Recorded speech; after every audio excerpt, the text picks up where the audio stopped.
Halo Tribuners, salam jumpa di Tribun Ambon hari ini edisi 20 Desember 2021 bersama saya Nesya Marasabesi. Tribuners, sejumlah berita terbaru dari Kota Ambon dan sekitarnya akan kami hadirkan untuk Anda. Langsung saja kita ke berita pertama. Speedboat Kamariang Tulehu oleng, penumpang panik dan lompat ke laut, 1 orang tewas. Kabar tenggelamnya speedboat Inarisa di perairan Pulau Pombo ternyata tidak benar. Angkutan laut tujuan Tulehu, Maluku Tengah yang bertolak dari desa Kamariang Seram bagian barat itu hanya sempat oleng setelah dihantam ombak. Hal itu diungkapkan Kapolresta Pulau Ambon, Kombes Pol Leo Simatupang saat dikonfirmasi tribunambon.com Senin 20 Desember 2021 siang. Dijelaskan dari keterangan saksi atas nama Clara Putih Rulan, para penumpang sontak melompat ke laut saat speedboat oleng ke kanan. Tidak berapa lama setelah kejadian, para korban kemudian ditolong warga yang datang menggunakan belasan speedboat berukuran kecil. Dari kejadian itu, 1 orang penumpang atas nama Sedek Sosal meninggal dunia dan 6 lainnya dirawat di RSUD Dr. Ishak Umarela Tulehu, Maluku Tengah. Sementara nahkoda tengah diperiksa sementara nakoda tengah diperiksa aparat berwajib. Jadi ada ombak sehingga speed Inarisa ini oleng sehingga penumpang yang ada di dalam speed itu maupun ada yang di atas melompat. Ada 5 orang yang lompat dan mengakibatkan 1 orang dengan inisial SO meninggal dunia. Jadi pada saat kejadian ada beberapa speed dari Desa Kailolo datang ke TKP karena melihat kejadian itu, mendekati untuk melakukan memberi bantuan dan mengevakuasi sebagian penumpang untuk dibawa ke Tulehu. Untuk korban yang dirawat maupun yang meninggal dunia juga, SO dibawa di rumah sakit Tulehu.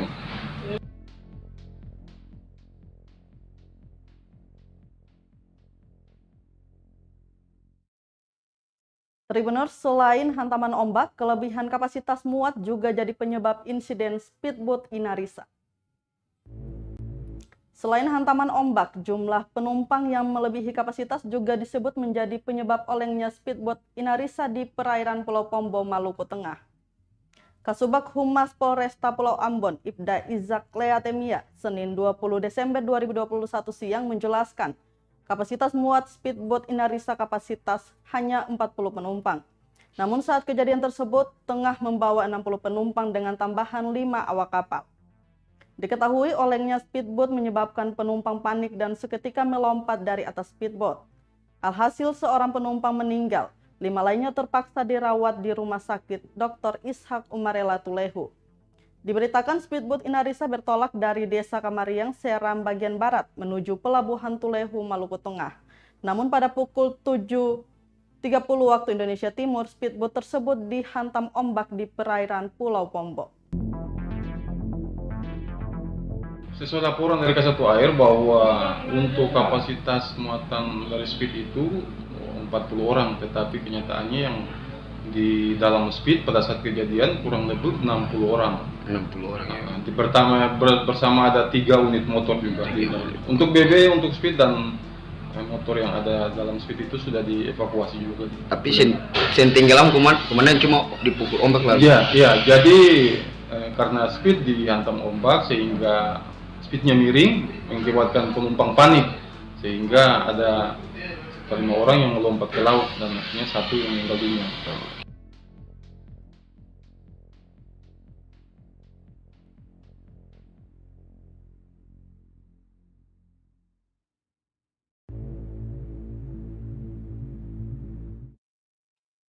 Tribuners, kita ke berita lainnya. Hampir 2.000 polisi siap amankan Nataru di Ambon. Leatemia sebut utamakan prokes. Polresta Pulau Ambon dan Pulau-Pulau Leaset siap gelar operasi lilin Siwa 5 2021 yang akan dimulai Kamis nanti 23 Desember 2021. Tujuannya memberikan rasa aman dan nyaman kepada masyarakat yang menjalankan ibadah Natal dan Tahun Baru. Kasubag Humas Polresta Ambon Ibda Izak Leatemia menyatakan operasi sejumlah pos pengamanan dan pelayanan serta pos terpadu telah disiapkan. Dirincikan dari 14 pos pengamanan terdapat 2 pos terpadu antara lain di Bandara Patimura dan Pelabuhan Yosudarso Ambon. Untuk pos pengamanan ada 8 pos diantaranya Air Salobar, Kudamati, Batu Gantong, Pasar Mardika, JMP Poka, Saparua, Haruku, dan Nusa Laut. Sedangkan pos pelayanan ada 4 diantaranya Huni Mualiang, Pelabuhan Hurnala, ACC, dan JMP Galala. Lanjutnya sebanyak 1.956 personil gabungan yang terdiri dari TNI Polri akan disiagakan. Namun mengingat animo masyarakat yang saat ini sudah mulai memadati tempat perbelanjaan dan sudah mulai menjalankan ibadah, maka untuk personil Polresta diinstruksikan oleh Kapolresta mulai duluan ditempatkan pada Rabu 22 Desember 2021. Izak menambahkan operasi lebih mengedepankan protokol kesehatan dan memberikan pelayanan agar warga yang beribadah dan berbelanja di mal maupun di pasar tradisional merasa aman dan nyaman. Untuk personil yang dilibatkan dalam operasi lilin ini sebanyak 1.956 orang. Itu dari TNI Polri maupun dari stakeholder lainnya.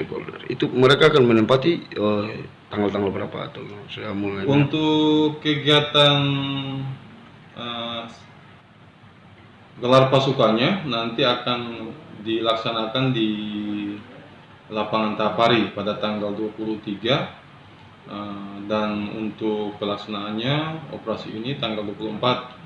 Tetapi mengingat kegiatan masyarakat dalam hal ini sudah mendekati Hari Raya Natal dan Tahun Baru, aktivitas masyarakat sudah semakin meningkat, maka dari Polresta Ambon untuk pengisian penempatan personil di pos Pam Posyan dan pos terpada itu untuk akan masuk pada tanggal 22.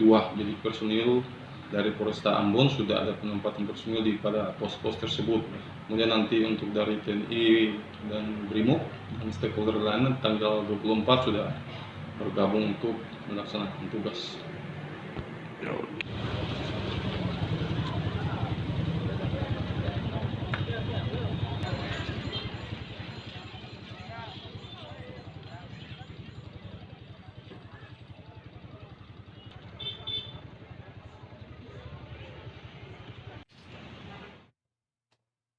Masih dari Kota Ambon, Tribuners, pemilik bengkel motor terbakar di Jalan Kapitan Yongker, Ambon, tagih hasil olah TKP Lab 4. Ikram, 56 tahun, korban dan pemilik rumah bengkel motor terbakar di Kota Ambon, medio November 2021 bulan lalu menagih hasil olah tempat kejadian perkara dari Laboratorium Forensik Polri. Saat ditemui Tribun, Ikram lagi membongkar sisa dinding bata rumah. Kebakaran rumah bengkel itu terjadi Sabtu 13 November 2021 pagi. Lokasi kejadian tepatnya di Jalan Kapitan Yongker, Soabali, Kelurahan Silale, Kecamatan Nusaniwe, Ambon, Provinsi Maluku. Ibu mertua Ikram, 78 tahun, yang lumpuh dan seorang karyawan bengkelnya tak kuasa selamatkan diri. Mereka meninggal dunia dengan luka bakar di atas 72%. Insiden pagi buta itu juga menghanguskan 22 unit motor, termasuk mesin dan rangka motor gede Harley Davidson. Sekitar 10 unit rangka motor masih teronggok dan diikat polis lain. Olah TKP dari petugas Lab 4 Polri dari Makassar hanya berkisar sepekan setelah kebakaran. Informasi yang belum terkonfirmasi menyebut pemicu kebakaran itu menyebut korsleting aliran listrik jadi pemantik api. Ikram mengaku siap menerima apapun hasilnya. Kini Ikram dan keluarga sudah 37 hari tinggal di tenda darurat sisi barat puing-puing rumahnya. Dia juga menyebutkan klaim asuransi kebakaran dan bantuan dari otoritas sosial dan kebencanaan belum dia terima. Ikram pun menyebut akan menjual rumahnya.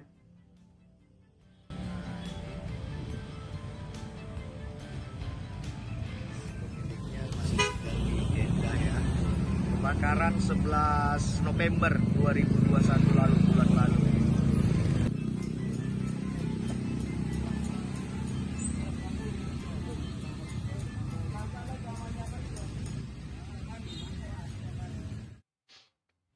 24 tahun bekerja di pemerintahan Kupang, Riri Mase dipilih jadi Sekot Ambon. Asisten 1 pemerintah Kota Kupang, Agustina Riri Mase, terpilih jadi Sekretaris Kota Ambon. Pernyataan itu resmi disampaikan Wali Kota Ambon, Richard Lauhenapesi, kepada wartawan di Balai Kota Ambon, Senin 20 Desember 2021 sore. Lauhenapesi menginformasikan, sumpah jabatan dan pelantikan akan digelar pukul 16.00 waktu Indonesia Timur di Tribun Lapangan Merdeka Ambon, Selasa 21 Desember 2021 besok. Sementara itu, undangan pelantikan telah dibagikan ke sejumlah OPD Kota Ambon. Undangan diberikan usai rapat bersama Lauhenapesi di ruang Plisingan lantai 2 Balai Kota Ambon, Senin siang. Diketahui Riri Mase merupakan satu-satunya calon yang tidak pernah bekerja di lingkup pemerintah Kota Ambon.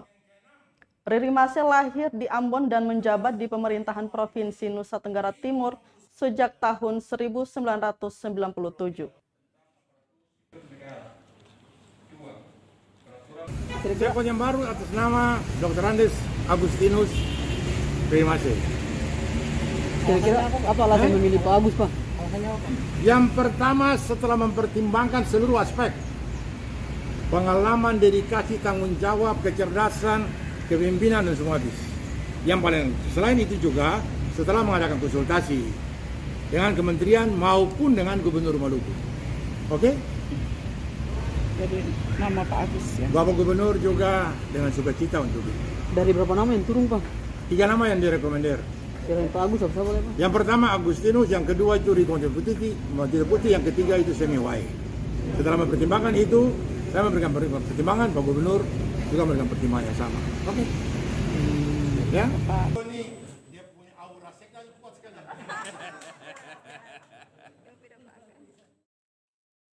H-5 jelang Nataru, ratusan kendaraan penuhi area Amplas. H-5 jelang perayaan Natal dan Tahun Baru 2022, ratusan kendaraan penuhi area Ambon Plaza.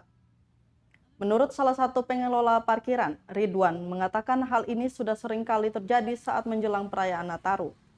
Kata dia, hal ini terjadi karena masyarakat Kota Ambon sering mengunjungi Amplas untuk berbelanja kebutuhan jelang Nataru, mulai dari pakaian, makanan, dan lainnya. Pantauan tribunambon.com di lapangan, ratusan kendaraan penuhi area parkir hingga jalanan depan Amplas. Ratusan kendaraan itu terdiri dari kendaraan roda 2 maupun roda 4. Bahkan sesekali terjadi kemacetan di area depan Amplas karena ruas jalan yang sempit. Tampak sejumlah masyarakat berlalu lalang di area Amplas sambil membawa barang belanjaan.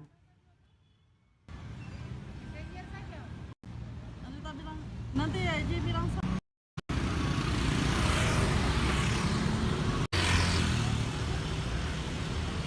sekali nih, Pak. Iya, memang kalau Natal masuk mendekati Natal dia seperti kayak begini, tapi ini juga belum seberapa pentingan dia tahun-tahun kemarin. Mungkin tergantung dengan kopi dengan pandemi, jadi mungkin faktor bagaimana jadi kendaraan juga yang terlalu kayak biasanya. Oh, tapi ini setidaknya lebih banyak dari hari-hari sebelumnya. Ini memang kurang. Memang tahun ini dia kurang sekali. Ya sebenarnya sudah paling ini sudah mulai sudah ini. Bukan, tapi mungkin tahun ini saya kayak tahun lalu. Oh, berarti tahun sebelumnya lebih ramai dari ini ya, Pak ya. Gitu.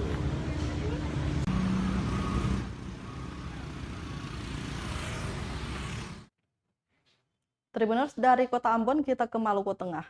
Harga sembako di Maluku Tengah stabil kecuali minyak goreng. Dinas Perindustrian dan Perdagangan Kabupaten Maluku Tengah menggelar operasi pasar menjelang Natal dan Tahun Baru. Kali ini operasi pasar menyasar agen sembako di Kota Masohi, di antaranya Toko Intan, Haigong, Toko Aulia, Mart, Toko Farhan, dan Victory Market. Dalam pelaksanaannya, pegawai Disperindak Maluku Tengah dibantu belasan petugas Satpol PP. Kepala Bidang Perdagangan Disperindak Maluku Tengah, Abidin Marasawesi, mengatakan operasi dilakukan guna menjaga stabilitas harga 9 bahan pokok menjelang Natal dan Tahun Baru 2022. Hasil operasi pasar didapati sebagian besar harga sembako stabil, Hanya minyak goreng yang masih mengalami kenaikan harga. Kenaikan terjadi sejak bulan November. Menyikapi kenaikan minyak goreng, Disperindak segera berkoordinasi dengan PT Pelindo. Pasalnya penyebab naiknya harga disebabkan naiknya jasa ekspedisi kontainer. Lebih lanjut, Kabid menginformasikan bahwa operasi pasar akan dilakukan selama 2 hari, yakni Senin hari dan Selasa besok. Adapun target sasaran untuk besok hari yakni pasar tradisional Binaya Masohi.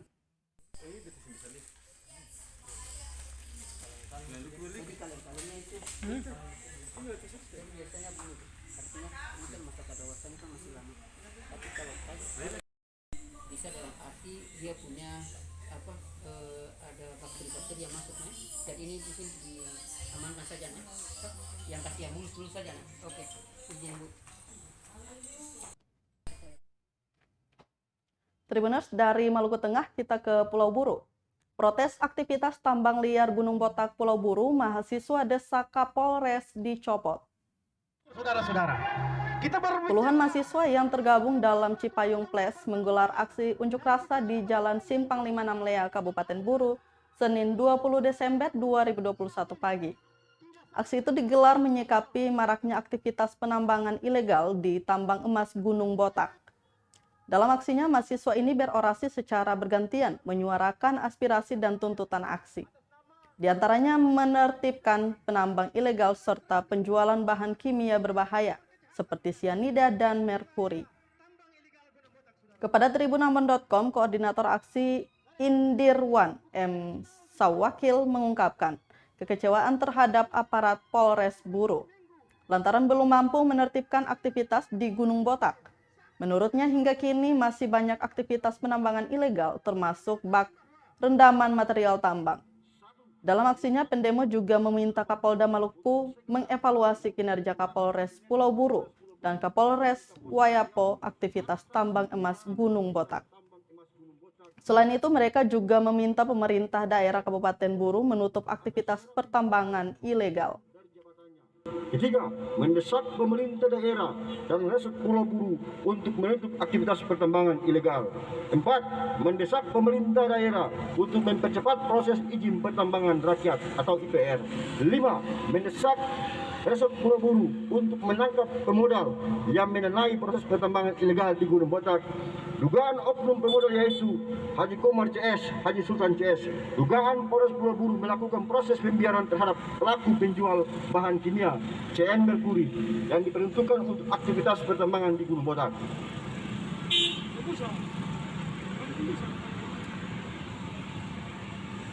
Kodam Cipayung Plus DPD Kanpi Kabupaten Buru Alihin Tihu, Ari Turaha Ketua PMI, Indrawan Swakil Ketua HMI, Gardi Pacei Ketua IMM, Wakil Ketua 1 Jamalin Tuharia, Firman Mas Bat Wakil Ketua.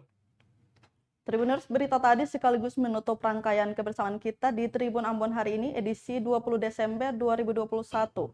Saya Mesya Marasabesi mewakili seluruh kru yang bertugas pamit undur diri. Selamat malam dan sampai jumpa. Amato. Terima kasih sudah nonton.